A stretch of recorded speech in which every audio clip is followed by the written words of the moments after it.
Operation സിന്ദൂറിലൂടെ പാകിസ്ഥാന് നേരെ India ആഞ്ഞടിച്ചവരെ തകർത്ത് വിട്ടതിന് പിന്നാലെ കഴിഞ്ഞ ദിവസം പ്രധാനമന്ത്രി നരേന്ദ്രമോദി നമ്മുടെ രാജ്യത്തെ അഭിസംബോധന ചെയ്ത് സംസാരിച്ചു.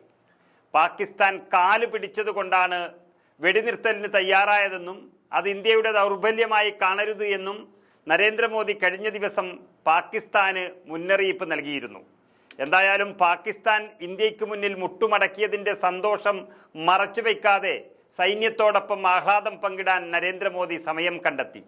അപ്രതീക്ഷിതമായി വ്യോമസേനാംഗങ്ങളെ കാണാൻ നരേന്ദ്രമോദി AFS ആദംപൂർ മിലിറ്ററി ക്യാമ്പിൽ പറന്നിറങ്ങി. വ്യോമസേന അംഗങ്ങളുമായി ആശയവിനിമയം നടത്താനും നരേന്ദ്രമോദി പ്രത്യേകം ശ്രദ്ധിച്ചു. പ്രത്യേക ഹെലികോപ്റ്ററിൽ പറന്നിറങ്ങിയ നരേന്ദ്രമോദിയെ സൈന്യം വലിയ ആവേശത്തിലാണ് വരവേറ്റത്. ഭാരത് മാതാ കി ജയ് എന്ന മുദ്രാവാക്യം വിളികളോടെയാണ് നരേന്ദ്രമോദിയെ സൈന്യം സ്വീകരിച്ചത്.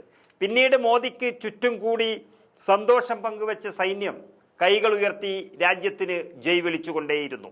ഈ സമയം സൈനികർക്കൊപ്പം കൂടിയ മോദിയും മുദ്രാവാക്യം വിളിച്ചു. സൈനിക തൊപ്പി തലയിൽ വെച്ചുകൊണ്ടാണ് പ്രധാനമന്ത്രി അവരിൽ ഒരാളായി മാറിയത്. ആ വീഡിയോ ഒന്ന് കണ്ടു നോക്കാം.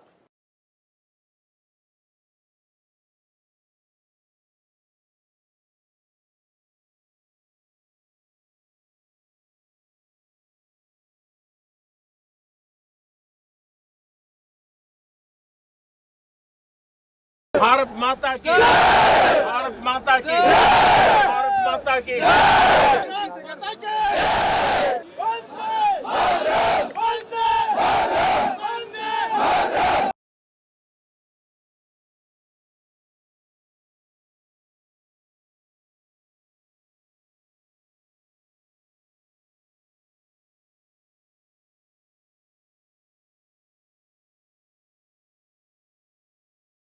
भारत माता की,